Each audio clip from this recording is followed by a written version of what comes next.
Marcus Chen had always believed that rock bottom was a place you visited once, learned from, and never returned to. He was wrong. At 34, he found himself mopping the same stretch of linoleum in the Brookhaven National Laboratory's basement corridor for the third time that night, his reflection wavering in the antiseptic sheen like a ghost of better days. The janitor's uniform hung loose on his frame, a casualty of too many skipped meals and the kind of stress that ate a man from the inside out. His phone buzzed against his hip. Another text from his ex-wife's lawyer about missed child support payments.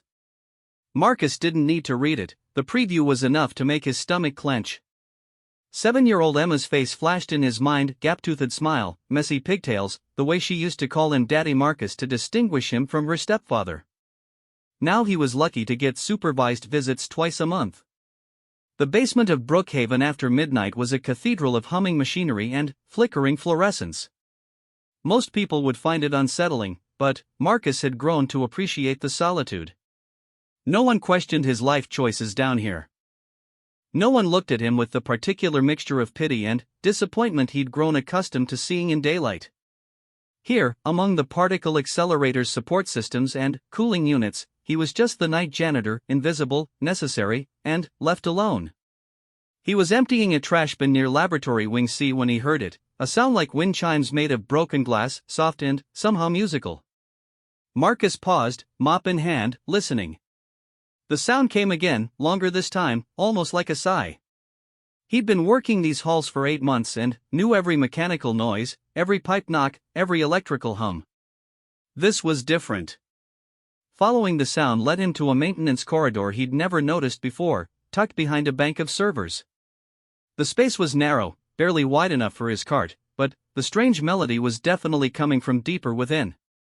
His rational mind, the part that had once earned him a master's degree in mechanical engineering, told him to report it to security. But rational decisions hadn't exactly served him well lately. The corridor ended at a heavy door marked with radiation warnings and access restrictions far above his clearance level. The musical sound was coming from behind it, clearer now, and Marcus could swear he heard something else beneath it, breathing, maybe, or sobbing. His hand hovered over his radio. He should call this in. He should walk away. Instead, he tried the door handle. It was unlocked, which should have been his first warning. The room beyond was smaller than a typical laboratory, filled with monitoring equipment and what looked like a medical examination table. But it was the figure curled in the corner that made Marcus's breath catch in his throat. At first glance, it might have been human, the general shape was familiar enough. But the proportions were wrong. Too tall, too thin, with limbs that seemed to bend at impossible angles. The skin was translucent, showing the faint tracery of what might have been circulatory systems underneath, and it shimmered with an opalescent quality that reminded Marcus of soap bubbles. Most unsettling were the eyes, large and multifaceted like an insect's, but somehow expressing a depth of emotion that was unmistakably sentient. The creature, for lack of a better word, was restrained by what appeared to be metal bands around its wrists and ankles, connected to the floor by short chains. When it saw Marcus, it made that wind chime sound again, but softer, almost questioning. "Jesus Christ," Marcus whispered, and immediately felt foolish. The thing tilted its head at the words, those impossible eyes studying him with what seemed like curiosity rather than fear. Every instinct screamed at him to run, to pretend he'd never seen this, to go back to his simple world of mop buckets and overtime shifts. But, as he stood there, frozen in the doorway, Marcus realized he was looking at something that changed everything, not just about the universe, but about what it meant to be human in it. And, despite everything that had gone wrong in his life, despite every poor decision and missed opportunity, he knew he couldn't walk away. The creature made another sound, different this time, a series of quick, high notes that somehow conveyed urgency. It gestured weakly toward the monitoring equipment with one impossibly long finger. Marcus followed the gesture and saw what the creature was trying to show him, a bank of screens displaying vital signs that were clearly declining. Heart rate, brain activity, cellular coherence, all dropping steadily toward zero. It was dying. Marcus had no medical training beyond basic first aid, but he didn't need a degree to recognize the signs of systematic organ failure. Whatever they were doing to this thing in their experiments, it was killing it slowly. The creature seemed to understand that Marcus had grasped the situation, and made that musical sound again, sadder this time, resigned. "I can't," Marcus started to say, then stopped. What couldn't he do? He'd already lost his career, his family, his self-respect. What was left to protect? He looked into those multifaceted eyes and saw something he recognized, the particular exhaustion that came from being utterly alone in an indifferent universe. He stepped into the room. The monitoring equipment was more sophisticated than anything he'd worked with, but the basic principles were universal. Input, output, feedback loops. Marcus had always been good with systems, understanding how they worked, how they failed, how they could be fixed or sabotaged. It took him 20 minutes of careful examination to locate the primary control panel. The creature watched him work with what seemed like growing hope. When Marcus finally found the release mechanism for the restraints, those wind chime sounds became something that might have been laughter. The metal bands opened with soft clicks, and the creature sat up slowly, testing its newfound freedom. Up close, it was even more alien than Marcus had initially thought. Its movements were fluid in a way that suggested a fundamentally different relationship with gravity, and, when it stood, it towered over him despite its apparent frailty. But there was something unmistakably grateful in its posture, in the way it held its hands, if they could be called hands, palm up in what seemed like a universal gesture of thanks. "We need to get you out of here," Marcus said, surprised by how steady his voice sounded. The creature tilted its head again, and Marcus wondered if it understood English or was simply responding to tone. "They'll be back in the morning. Maybe sooner." The creature moved to the monitoring equipment and began manipulating the controls with surprising dexterity. The screens went dark one by one, and Marcus heard the software of hard drives being systematically wiped. When it was finished, the creature turned back to Marcus and made a series of sounds urgent, questioning. "I don't know where you can go," Marcus admitted. "But staying here means you die." The creature approached him slowly, stopping just within arm's reach. Up close, Marcus could see that its translucent skin was covered in fine patterns that seemed to shift and flow like living tattoos. It reached out with one elongated finger and touched his forehead gently. The contact was electric. Not painful, but overwhelming in its intensity. For a moment, Marcus felt as though his consciousness had expanded beyond the confines of his skull, touching something vast and ancient and profoundly sad. Images flashed through his mind, not quite pictures, more like emotional impressions.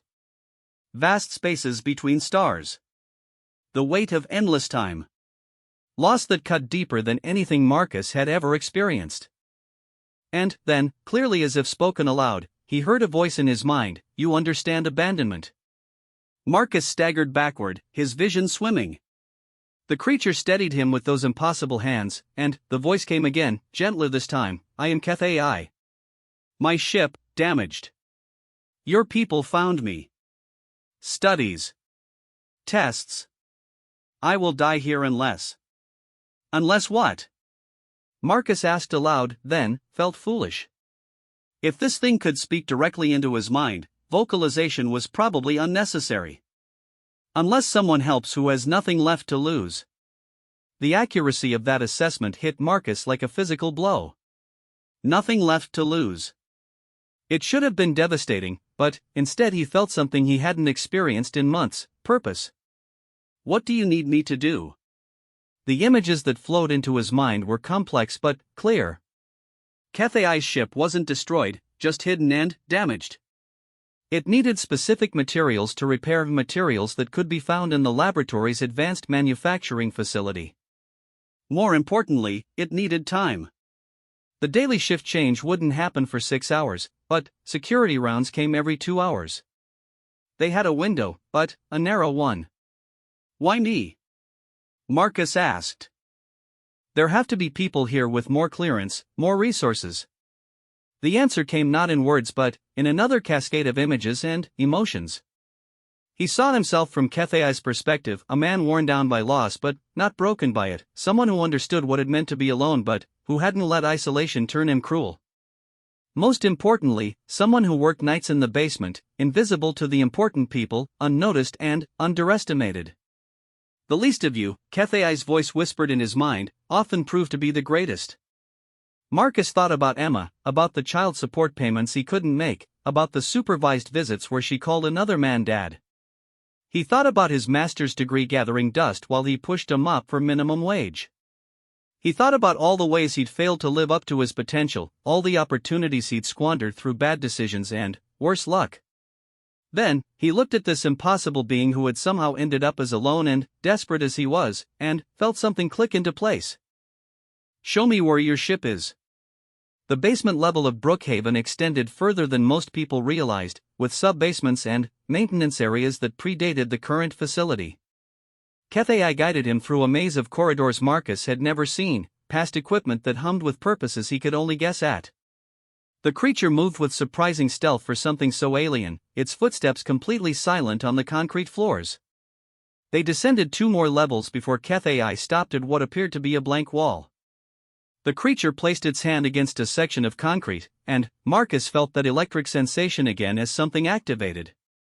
A hidden panel slid aside, revealing an elevator that definitely wasn't on any building schematic Marcus had seen. The elevator descended for what felt like several minutes. When the doors opened, Marcus found himself in a cavern that had clearly been excavated specifically to hide what lay within. Kethai's ship was beautiful in a way that made Marcus's chest tight. It was maybe 30 feet long, curved and organic-looking, as if it had been grown rather than built. The hull shimmered with the same opalescent quality as its pilot's skin, but there were obvious signs of damage, scorch marks, sections where the perfect curves had been buckled inward by some tremendous impact. "The power core is stable," Kethai explained as they approached, "but the navigation systems were damaged in the crash. I need specific crystal and matrices to rebuild them. Your people's laboratory has the equipment to synthesize what I require." Marcus walked around the ship, his engineer's mind cataloging the damage and trying to understand the technology. It was clearly far beyond anything human science had achieved, but the underlying principles seemed consistent with physics as he understood it. Advanced, but not magical. "How long have you been here?" he asked. 14 of your months. They found me unconscious in the crash site. When I woke, I was already in their facility." The sadness in Kethai's mental voice was overwhelming. "I tried to communicate, to explain, but they saw only a specimen to study." Marcus felt a familiar anger building in his chest, the same rage he'd felt watching his life fall apart piece by piece, watching people in power make decisions about his future without consulting him. The same helplessness he'd experienced in family court, watching a judge decide his daughter would be better off without him. "We're going to fix this," he said, surprised by the conviction in his voice. The manufacturing facility was 3 floors up from the basement level, in a section of the laboratory Marcus had never had reason to visit. Getting there meant taking service elevators and maintenance corridors, staying away from the main thoroughfares where they might encounter security cameras or unexpected personnel. Kethai had downloaded the facility's security protocols during their escape from the detention room, and the creature's mental map of safe routes was eerily precise. They moved through the building like ghosts, 2 beings who had been discarded by their respective societies, working together toward a goal that seemed impossible. The manufacturing facility was a wonderland of 3D printers, molecular assemblers, and fabrication equipment that represented the cutting edge of human technology. Under normal circumstances, Marcus would have spent hours examining each machine, trying to understand its capabilities. But, with time running short and Kethai's life hanging in the balance, he focused on the task at hand. "I need to interface with their fabrication systems," Kethai explained, approaching a terminal. "But the security protocols are beyond my ability to bypass quickly." Marcus looked at the login screen and felt a moment of profound irony. "I used to work with systems like this. Before." He trailed off, then smiled grimly. "My old university credentials might still be in the system. They were always terrible about updating security databases." His login worked on the 3rd try. The system recognized him as Dr. Marcus Chen, formerly of the MIT Engineering Department, currently on sabbatical. If it had been updated to reflect his actual status, unemployed janitor with a drinking problem and a history of poor decisions, he never would have gotten past the first authentication layer. Sometimes failure has its advantages, he murmured, pulling up the fabrication interface. Cathai's specifications were incredibly complex, requiring the synthesis of crystalline structures at the molecular level. The fabrication process would take nearly 4 hours, which meant they'd be cutting it dangerously close to the morning shift change. But, as Marcus initialized the first print run, he felt a satisfaction he hadn't experienced since his daughter was born, the deep contentment that came from using his skills to solve an important problem. While the machines worked, he and Cathai retreated to a storage room to wait. The creature settled into what might have been a meditative posture, those multifaceted eyes reflecting the dim light from the emergency exit signs. Marcus found himself studying Cathai's alien features, trying to reconcile the impossible biology with the undeniable intelligence and emotion he'd witnessed. "What's your home like?" Marcus asked quietly. The images that flowed into his mind were breathtaking. Vast cities that seemed to float in impossible architectures, reaching up toward purple skies filled with multiple moons. Forests of crystalline trees that sang in harmonies no human ear could hear. Oceans that glowed with bioluminescent life forms so beautiful they bordered on the divine. But, underlying it all was loss. Cathai's homeworld was gone, consumed by a stellar phenomenon that his people had been unable to prevent or escape. He was one of perhaps thousands scattered across the galaxy, refugees from a dead civilization, seeking new homes among alien stars. "I'm sorry," Marcus said, and meant it. His own losses suddenly seemed insignificant compared to the extinction of an entire world. "Every species faces this choice eventually," Cathai replied.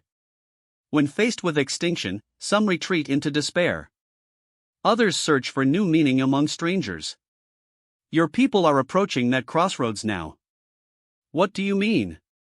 The images that followed were harder to interpret, glimpses of possible futures, branching paths that humanity might take. Some led to expansion among the stars, to joining a vast community of intelligent species. Others ended in darkness, in the kind of self-destruction that had already claimed too many civilizations. "The choice is not made by your leaders or your governments," Cathai explained. "It is made by individuals who choose whether to help or to harm, whether to include or to exclude. Every act of compassion moves you toward the light. Every act of cruelty pushes you toward the darkness." Marcus thought about his ex-wife, about the judge who had decided he was an unfit father, about the supervisor who had fired him for missing work during his custody hearings. But he also thought about the public defender who had worked for free to help him, about the neighbor who sometimes left groceries outside his apartment door, about Emma's teacher who always made sure she had lunch money when his child support was late. Which path are we on? That remains to be determined. But, tonight, one human chose to help rather than to harm. That is significant. The fabrication equipment chimed softly, indicating the first batch of crystalline matrices was complete. Marcus retrieved the components, small, intricate structures that seemed to capture and refract light in impossible ways. To his eyes, they looked more like jewelry than technology, but Cathai's reaction suggested they were exactly what was needed. "Perfect," the creature said, examining the crystals with obvious relief. "With these, I can repair the navigation systems and life support. I will be able to leave your world." Marcus should have felt satisfaction at their success, but instead he found himself wondering what would happen next. Cathai would return to the ship, make the necessary repairs, and disappear into the vast darkness between stars. Marcus would go back to his janitor's cart, his empty apartment, his twice-monthly supervised visits with a daughter who barely remembered him. Nothing fundamental would change. He would still be a failure by every metric that mattered to human society. But, as they made their way back through the labyrinthine corridors of the facility, carrying the components that would allow an alien refugee to escape what amounted to a death sentence, Marcus realized that something had changed. For the first time in months, he had done something that mattered. He had used his skills and knowledge to solve a problem that truly needed solving. He had chosen to help when helping was difficult and dangerous. "The man who destroys his weak self can never be destroyed by others," he murmured, remembering a quote from somewhere. "What does that mean?" Cathai asked. Marcus considered the question as they descended back toward the hidden cavern. "I think it means that once you stop caring about what other people think of you, Once you stop defining yourself by their standards, they can't hurt you anymore. They can take away your job, your family, your reputation. But they can't take away who you choose to be. The journey back to KFAI's ship felt different than their ascent. Marcus was no longer just a failed engineer helping an alien escape, he was someone who had made a choice to do the right thing regardless of consequences. The distinction was subtle but profound. In the hidden cavern, they worked together to install the crystalline components into the ship's damaged navigation array. Marcus's mechanical engineering background helped him understand the integration process, while KFAI's knowledge of his own technology guided the precise calibration needed. It was collaborative work of a kind Marcus hadn't experienced since his university days, two minds with different but complementary skills working toward a common goal. When the last component was in place, the ship's interior lighting shifted from dim amber to a soft blue-green that reminded Marcus of deep ocean water. System displays activated throughout the vessel, showing status readouts and symbols that were alien but somehow aesthetically pleasing. Life support is stable, KFAI reported, relief evident in his mental voice. Navigation systems are functional. I can depart whenever I choose. Marcus stepped back from the ship, feeling a mixture of satisfaction and unexpected sadness. Where will you go? There is a way station, perhaps 40 of your light years from here. Other refugees gather there, sharing news of safe worlds and dangerous ones. From there. The mental shrug was eloquent. I will continue searching for a place to call home. And, Earth? Will your people come here? KFAI was quiet for a long moment, those multifaceted eyes studying Marcus with what seemed like careful consideration. Your species is not ready for formal contact. Too much fear, too much aggression, too much willingness to harm what you do not understand. But there are individuals among you who give me hope. Tonight has shown me that. Marcus felt a complex mix of emotions, pride at being considered one of those hopeful individuals, shame at the accuracy of KFAI's assessment of humanity in general. What happens to the people who were experimenting on you? When they find out you're gone? They will find no evidence of my presence beyond some damaged equipment and missing materials. The security footage will show only system malfunctions and power fluctuations. They may suspect, but they cannot prove. KFAI paused, then added, and you? What will happen to you when they discover the missing materials? Marcus had been avoiding that thought, but now he faced it directly.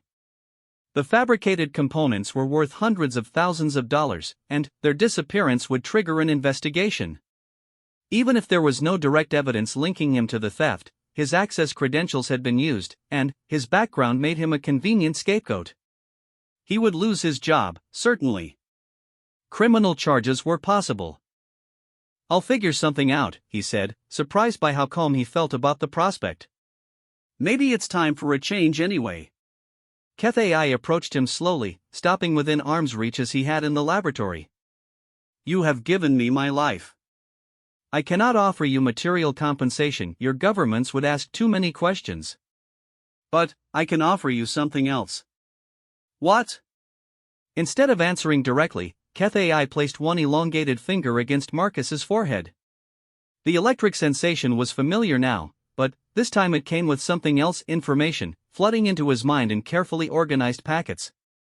Scientific knowledge, technological principles, engineering solutions to problems that human science was just beginning to recognize existed. This is dangerous knowledge, KFAI warned as the transfer continued. Used correctly, it could advance your species by centuries. Used incorrectly, it could destroy you. I trust you to understand the difference. The information was overwhelming: new approaches to energy generation, materials science that made current technology look primitive, medical techniques that could eliminate most forms of disease and aging. But, woven throughout it all was a deeper understanding, the knowledge that true advancement came not from technology alone, but from the wisdom to use it responsibly. When the transfer was complete, Marcus staggered backward, his mind reeling from the influx of new concepts. I can't. I don't know what to do with all this. You will know when the time comes, KFAI assured him. But, remember, share it only with those who will use it to help, not to harm. Your species stands at a crossroads. The path you take depends on choices made by individuals like you. Marcus looked around the hidden cavern, at the impossible ship that would soon carry its pilot back to the stars, at the alien being who had somehow seen something worth saving in a failed janitor with nothing left to lose. Will I ever see you again? Perhaps not in this life. But the universe is vast and full of wonders. Nothing is impossible. They stood together in comfortable silence for a while, two refugees from their respective failures, having found in each other something like redemption. Finally, Kethai turned toward his ship. I must go before your morning shift arrives. But, Marcus Chen, remember this night. Remember that who you are is not determined by what others think of you, but by what you choose to do when it matters. Marcus watched as Kethai entered the ship, the hull sealing seamlessly behind him. The vessel's propulsion system activated with a sound like distant thunder, and the ship rose slowly from the cavern floor. For a moment it hovered there, beautiful and impossible, then shot upward through what Marcus now realized was a concealed shaft leading to the surface. He was alone again, but somehow it felt different this time. The knowledge Kethai had shared was still there, organizing itself in his mind like a vast library he could access at will. More importantly, the understanding remained, the recognition that his value as a person wasn't determined by his job title or his bank account or his custody arrangement, but by his choices in moments when those choices mattered. Part 2, The Reckoning. The investigation began exactly as Marcus had predicted. When the morning shift discovered the missing materials and accessed the system logs showing his credentials had been used, his supervisor called him into the office with the kind of grim satisfaction that suggested he'd been waiting for an excuse to fire the overqualified janitor who never quite fit in with the rest of the cleaning crew. Dr. Chen, the supervisor said, managing to make the title sound like an insult, we need to discuss some irregularities in the fabrication facility. Marcus sat in the uncomfortable plastic chair across from the desk and tried to look appropriately confused and concerned. The performance was easier than he'd expected. After months of being treated as invisible, he'd grown skilled at managing other people's expectations. I'm not sure what you mean, he said. I don't have access to the fabrication areas. And yet your university credentials were used to access the molecular assembly systems at 2:47 a.m. last night. Care to explain that? Marcus let a moment of genuine surprise cross his face. That's impossible. I haven't used those credentials in over a year. I thought they'd been deactivated when I... He trailed off, letting embarrassment fill the silence. When you were terminated from MIT for drinking on the job, the supervisor finished. Yes, we know about that. We also know about your financial problems, your custody issues, your history of poor judgment. Someone with your background might be tempted to steal valuable materials if they thought they could get away with it. The accusation should have stung, but Marcus found himself surprisingly calm. The man across the desk saw only what he expected to see, a failure desperate enough to steal. He had no idea he was looking at someone who had helped an alien refugee escape, someone entrusted with knowledge that could change the course of human civilization. If my credentials were used, then someone else must have them, Marcus said reasonably. Have you checked to see if the university database was compromised? It wouldn't be the first time someone hacked an academic network. The supervisor's expression suggested he hadn't considered that possibility, which gave Marcus a small satisfaction. For all his posturing about Marcus's failures, the man was clearly not particularly intelligent. The federal agents will be here in an hour to question you, the supervisor continued. Materials were stolen that could have national security implications. This isn't just a job you're going to lose, Chen. You're looking at federal prison time. Marcus nodded gravely, as if this information was devastating rather than expected. Of course I'll cooperate fully with any investigation. I want to clear this up as much as you do. The agents, when they arrived, were everything Marcus had expected from federal investigators. Professional, thorough, and absolutely convinced that the desperate former professor was their primary suspect. They questioned him for 3 hours, going over his movements the previous night, his financial situation, his access to university systems, and his general life circumstances. Marcus told them the truth wherever possible. Yes, he'd been working his usual shift in the basement levels. Yes, he was behind on child support payments. Yes, he'd been terminated from his previous position for alcohol-related issues. The story painted a picture of someone who might indeed be desperate enough to steal, which was exactly what they wanted to hear. What he didn't mention was the alien refugee, the hidden cavern, or the vast repository of knowledge now organized in his mind like a personal library. Some truths were too dangerous for people who thought in terms of national security implications. "We'll need you to take a polygraph test," the lead agent informed him as the questioning session wound down.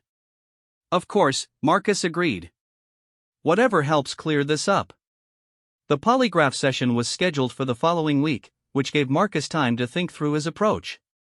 The key to beating a polygraph wasn't to fool the machine, it was to control what you considered truth and falsehood.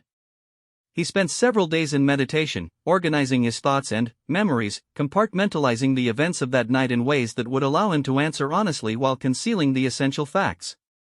When they asked if he had taken the materials, he could honestly say no. AI had operated the fabrication equipment while Marcus handled the computer access. When they asked if he knew what had happened to the missing components, he could honestly say he didn't know their current location. By now, they were presumably installed in an alien spacecraft somewhere in interstellar space. The test results were inconclusive, which was the best outcome Marcus could have hoped for. The federal agents remained suspicious, but, without concrete evidence, they couldn't pursue criminal charges.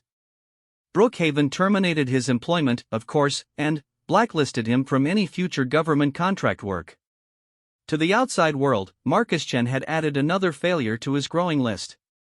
But something had fundamentally changed in how Marcus viewed himself and his place in the world.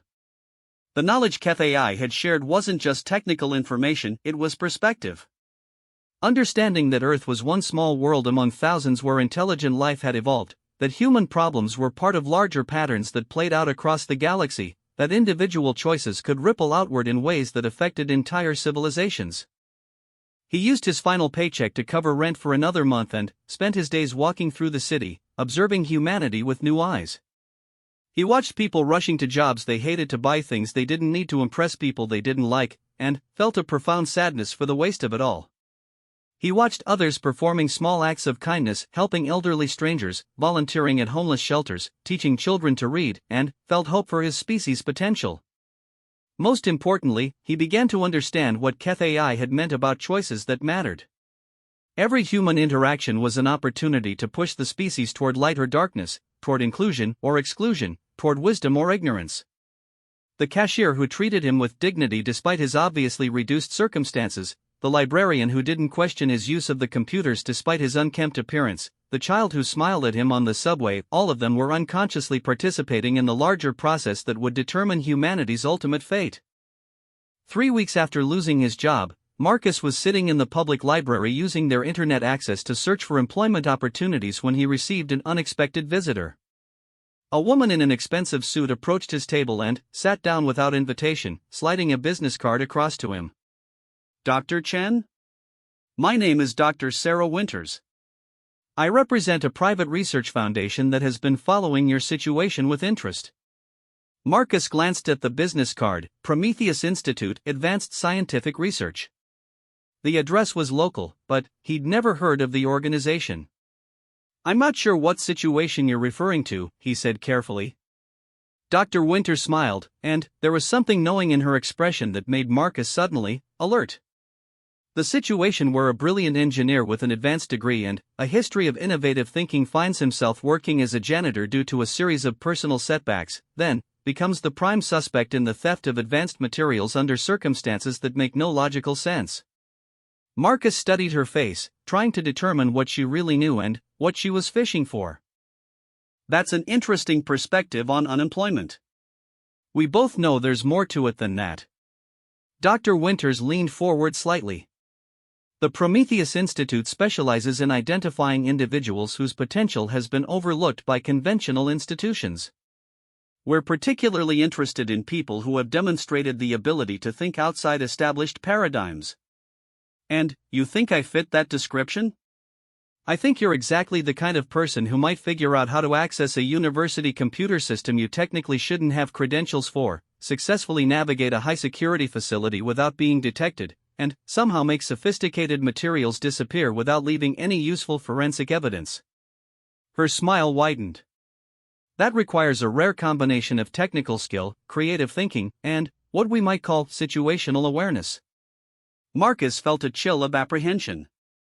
This woman knew far more than she should, which suggested either government surveillance he hadn't detected or something else entirely. I was cleared of any involvement in that incident. Oh, I'm not suggesting you stole anything for personal gain, Dr. Winters said quickly. Quite the opposite. I'm suggesting you're exactly the kind of person who might risk everything to help someone who needed help, regardless of the personal consequences. The phrasing was too specific to be coincidental. Marcus made a quick decision to test how much she actually knew. That's a very philosophical way to look at theft charges. It's a very philosophical way to look at first contact protocol violations. The words hung in the air between them like a challenge.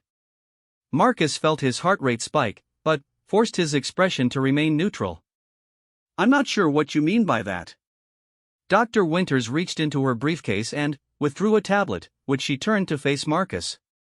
On the screen was a satellite image showing the Brookhaven facility, with what appeared to be a heat signature trail leading from the building to a point several miles away where it simply disappeared.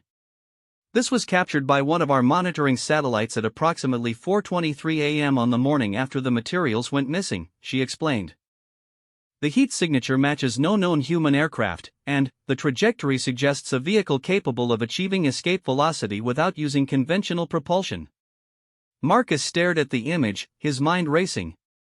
If this organization had satellite surveillance capabilities and was tracking unusual aircraft signatures, they were clearly much more than a simple research foundation. Who are you people? We're the ones who have been preparing for this day for 60 years, Dr. Winters replied. Ever since Roswell, there have been those within the government and scientific community who understood that contact was inevitable. The Prometheus Institute was founded to identify and recruit individuals who could help humanity navigate the transition when it came. And you think I'm one of those people? I think you've already proven yourself to be one of those people. She gestured at the tablet. Someone made contact with a non-human intelligence, assessed the situation, and chose to help rather than exploit. That person demonstrated exactly the kind of judgment and moral courage we've been looking for. Marcus felt as though he were standing at another crossroads, similar to the moment when he decided to enter Cafe detention room. He could continue to deny everything, maintain the fiction that he was just an unemployed janitor wrongly accused of theft. Or he could trust that this woman and her organization represented the kind of forward-thinking humans that Cafe had suggested might help guide the species toward a better future. Hypothetically, he said finally, what would such a person do next? Dr. Winters smiled, and this time it seemed genuine rather than calculating. Hypothetically, such a person would come work for us. Help us prepare humanity for the larger universe they now know we're part of. Use whatever knowledge or perspective they might have gained to guide our species toward making better choices. And, in return? In return, they would have access to resources, support, and, most importantly, the knowledge that their unique experience was being used to benefit humanity rather than just enriching government black projects or corporate interests. Marcus thought about Cathay's parting words about sharing knowledge only with those who would use it to help rather than harm. This could be exactly the kind of opportunity the alien had been preparing him for, or it could be an elaborate trap designed to extract information about advanced technologies. The only way to know for certain was to take the risk. I'd need to know more about your organization before I could commit to anything, he said. Of course. Dr. Winters stood up and handed him another business card, this one with only a phone number. Call when you've decided. But don't take too long, the universe doesn't wait for anyone to make up their mind. After she left, Marcus sat in the library for another hour, turning the business cards over in his hands and thinking about choices and consequences. The knowledge Cathay had shared was still there in his mind, waiting to be used. But knowledge without wisdom was dangerous, and wisdom without the right platform for implementation was useless. Finally, he pulled out his phone and dialed the number on the card. Part 3, The Transformation. The Prometheus Institute's headquarters turned out to be a converted warehouse in an industrial district, unremarkable from the outside but containing facilities that rivaled anything Marcus had seen at major universities or government labs. Dr. Winters gave him a tour that revealed workshops equipped with advanced fabrication equipment, laboratories specializing in materials science and propulsion research, and computing centers running simulations that seemed to model large-scale social and technological systems. "We're not part of any government agency," Dr. Winters explained as they walked through the facility, "though we maintain cooperative relationships with various official organizations.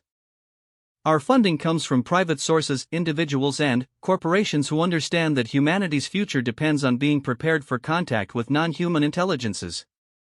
Marcus examined the equipment with growing interest. Much of it was cutting-edge by current human standards, but, with Kethai's knowledge as reference, he could see ways to improve virtually every system they were working on. The temptation to start making suggestions was almost overwhelming. "What exactly would my role be here?" he asked. "That depends on what you bring to the table," Dr. Winters replied. "We know you have technical expertise and experience with unconventional problem-solving. What we don't know is whether your recent experiences have provided you with insights that could advance our mission." They were standing in a workshop where several technicians were working on what appeared to be a prototype spacecraft, sleek and advanced by human standards, but still clearly primitive compared to Kethai's vessel. Marcus watched them struggling with problems that the alien knowledge in his mind could solve easily, and felt the weight of decision. "Before I share anything," he said, "I need to understand your ultimate goals. What is this organization really trying to accomplish?"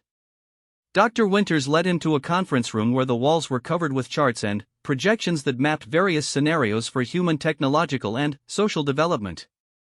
Some of the trajectories led upward toward what looked like expansion among the stars and integration with larger galactic communities. Others led downward toward environmental collapse, technological stagnation, or even species extinction. "Every civilization reaches a point where it must choose between growth and destruction," she began. "The technology that allows interstellar travel is the same technology that can be weaponized to destroy entire planets. The social complexity required for stable galactic citizenship is the same complexity that can lead to civilizational collapse if mismanaged." Marcus studied the charts, recognizing patterns that matched some of what Kethai had shared about other species' histories. "And you think humanity is approaching that choice point?" "We know humanity is approaching that choice point. The question is whether we'll have the wisdom to choose correctly when the time comes." Dr. Winters pointed to a section of the chart that showed various intervention strategies. "Our role is to identify and develop individuals who can help guide the choice, people with the technical knowledge to understand the options and the moral judgment to recommend the right path." "And you think I'm one of those people?" "I think you've already demonstrated that you are one of those people. The question is whether you're ready to take on that responsibility formally." Marcus thought about his daughter Emma, about the kind of world she would inherit. He thought about Kethai's description of the crossroads that every species faced, and about the individual choices that collectively determined which path a civilization would take. Most importantly, he thought about the knowledge he now carried, information that could advance human technology by centuries, but only if used wisely. "What safeguards do you have in place to ensure that knowledge shared here is used responsibly?" he asked. "Multiple layers of review and oversight," Dr. Winters replied. "Every research project is evaluated not just for technical feasibility, but for potential social impact. We maintain strict compartmentalization to prevent any single individual or group from gaining access to information that could be dangerous without proper context. And we have established relationships with similar organizations in other countries to ensure that beneficial technologies are shared globally rather than being hoarded by any single nation." That sounds idealistic. It is idealistic. But idealism backed by practical resources and careful planning can accomplish remarkable things. Marcus spent the next week visiting the Institute daily, meeting with researchers and administrators, reviewing their current projects and long-term plans. What he found was an organization genuinely committed to preparing humanity for a larger role in the universe, staffed by individuals who combined serious scientific credentials with a broader perspective on humanity's potential. More importantly, he found people who shared his growing understanding that technical advancement without moral growth was not just useless but dangerous. The Institute's researchers weren't just working on better propulsion systems or advanced materials, they were also studying social structures that could manage rapid technological change, communication protocols that could facilitate peaceful contact with non-human species, and educational approaches that could help humans develop the wisdom to use advanced capabilities responsibly. On his 8th day at the Institute, Marcus made his decision. "I want to help," he told Dr. Winters during their morning meeting. "But I need your word that anything I contribute will be used only to benefit humanity as a whole, not to give any particular nation or group a military or economic advantage." "You have my word," she replied, "and, more importantly, you have our institutional commitment to that principle. Everything we do here is guided by the understanding that humanity's survival depends on cooperation rather than competition." Marcus nodded, then took a deep breath. "In that case, I should probably tell you about my conversation with Keth AI. The next 6 hours were among the most intense of Marcus's life. He shared everything: his discovery of the alien prisoner, their escape from the facility, the knowledge transfer, and Keth AI's observations about humanity's position at a critical choice point. Dr. Winters recorded everything, occasionally asking for clarification or additional detail, but mostly just listening with the kind of focused attention that suggested she was processing information of enormous significance. When Marcus finished, Dr. Winters was quiet for several minutes, studying her notes and apparently considering the implications of what she'd heard. "This changes everything," she said finally. "We've been operating on the assumption that formal contact was still years or decades away. If there are already non-human intelligences observing us, evaluating our readiness for broader galactic citizenship, then the choices we make in the near future become critically important," Marcus finished. "Exactly." Dr. Winters leaned forward. "You mentioned that Keth AI shared technical knowledge with you. How detailed was that information?" "Extremely detailed. Energy generation systems based on principles human science hasn't discovered yet. Materials that could revolutionize everything from medicine to space exploration. Manufacturing techniques that could eliminate scarcity for most physical goods." Marcus paused. "And also warnings about how those same technologies could be weaponized in ways that would make nuclear weapons look primitive." "Show me." Over the following weeks, Marcus began working with the Institute's research teams to carefully introduce selected concepts from Keth AI's knowledge base. They started with theoretical frameworks, mathematical models that described physical phenomena human science had observed but couldn't fully explain. Then, they moved to practical applications that could benefit humanity without creating obvious weapons potential. The first breakthrough came in materials science, where Marcus was able to guide the team toward developing a crystalline matrix similar to the components he'd helped fabricate for Keth AI's ship. The new material had incredible strength and unique electromagnetic properties that could revolutionize computing and energy storage. More importantly, it required manufacturing techniques that were too complex for any single nation to monopolize, ensuring that the benefits would eventually spread globally. The second breakthrough came in medical technology, where insights from Keth AI's knowledge allowed the team to develop new approaches to cellular regeneration that could effectively eliminate aging and most forms of disease. Again, Marcus was careful to ensure that the techniques required international cooperation and couldn't be weaponized or restricted to elite populations. But the most significant breakthrough came in communication technology. Using principles from Keth AI's telepathic abilities, the team was able to develop interfaces that allowed direct mind-to-computer interaction and, eventually, mind-to-mind communication over great distances. The implications for human society were staggering. Perfect communication could eliminate most forms of misunderstanding and conflict, while also creating new challenges for privacy and individual autonomy.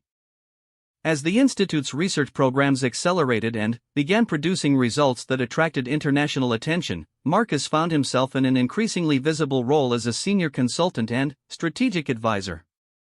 The failed janitor had become someone whose opinions were sought by world leaders and scientific luminaries. But, rather than vindication, he felt the weight of responsibility growing heavier each day.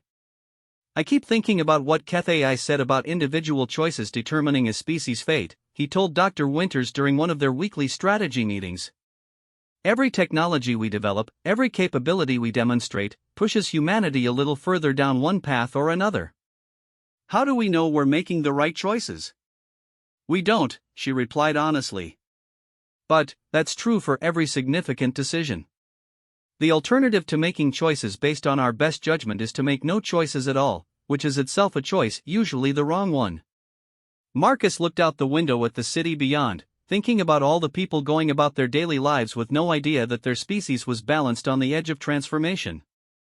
Sometimes I wonder if we're moving too fast.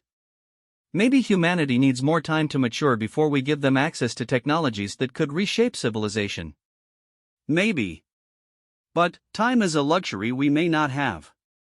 If Cathay's observations are accurate, there are forces in the galaxy that view human expansion as a potential threat. Staying primitive isn't a guarantee of safety, sometimes it's an invitation to conquest. That evening, Marcus called his ex-wife for the first time in months. Their conversation was awkward and stilted, filtered through years of resentment and disappointment, but he was able to arrange a visit with Emma for the following weekend. When he hung up, he felt nervous in a way that preparing for congressional briefings on advanced propulsion technology had never made him feel. Saturday morning found him waiting outside Emma's school at pickup time, watching 8-year-olds stream out of the building with backpacks and art projects and the kind of boundless energy that adults forgot was even possible. When Emma appeared, she hesitated for a moment before walking over to him, and Marcus felt his heart break a little at her uncertainty. "Hi, Daddy," she said quietly. "Hi, Princess. How was school?" They went to a nearby park where Emma showed off her abilities on the monkey bars and explained the complex social dynamics of third-grade friendships.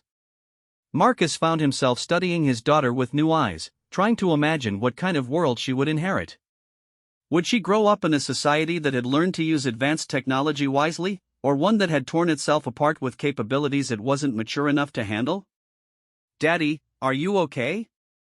Emma asked as they sat on a bench sharing ice cream. "You seem sad."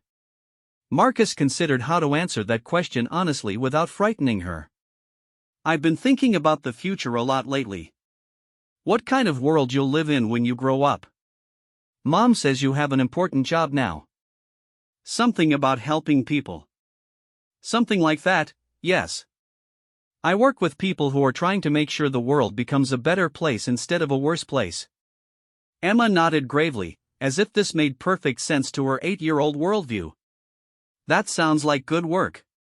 "I hope so, Princess. I really hope so." As they walked back toward his ex-wife's house, Emma slipped her small hand into his. "I'm proud of you, Daddy. Mom says you used to be sad all the time, but you seem happier now." Marcus squeezed her hand gently, feeling emotions he couldn't quite name. "I am happier, Emma. I found something important to do." "Good. Everyone should have something important to do." That night, Marcus sat in his apartment, no longer the cramped studio he'd inhabited as a janitor, but a decent one-bedroom that his consultant's salary could afford, and thought about importance and purpose and the strange paths that led from rock bottom to something like redemption. A year ago, he'd been a failed academic working nights for minimum wage, invisible to everyone who mattered. Now he was helping to guide humanity's transition into a larger universe, trusted with knowledge that could change everything. But the most important change wasn't in his circumstances or his bank account or even in his relationship with his daughter. The most important change was in how he understood himself and his place in the world. He was no longer someone who had been discarded by society, but someone who had chosen to step outside society's definitions of success and failure. The man who destroys his weak self can never be destroyed by others. Marcus had finally begun to understand what that meant. It wasn't about becoming invulnerable or invincible. It was about reaching a point where external validation became irrelevant, where your sense of worth came from your own choices and actions rather than from other people's opinions. Once you achieved that kind of inner security, you became free in a way that most people never experienced, free to take risks, to help others, to work toward goals that mattered rather than goals that impressed. 6 months later, the first public demonstration of the Institute's communication technology took place at the United Nations, with representatives from every member nation witnessing mind-to-mind contact between individuals on different continents. The implications were immediately obvious to everyone present. This wasn't just an advancement in technology, but a fundamental shift in what it meant to be human. Marcus watched the demonstration from the UN gallery, thinking about Cathay somewhere among the stars, and hoping that humanity would prove worthy of the gift it had been given. The alien refugee had seen something in a failed janitor that the janitor himself hadn't recognized: the potential to choose correctly when choice mattered most.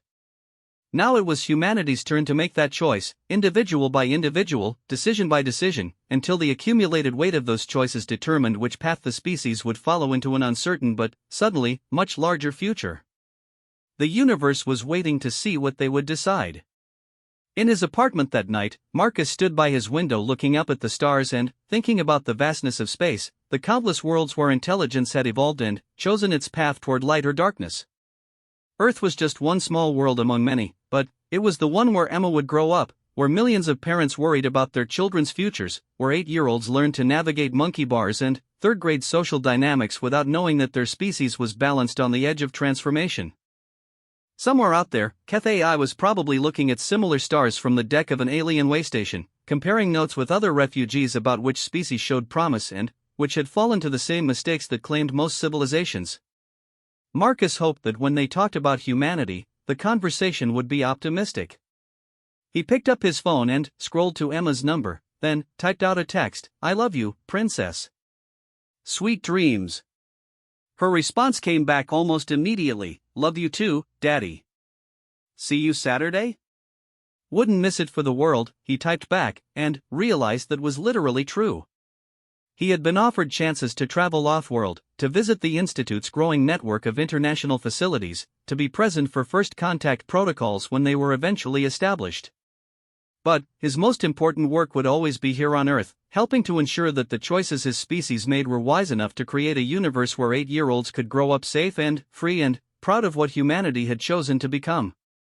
The man who destroys his weak self can never be destroyed by others.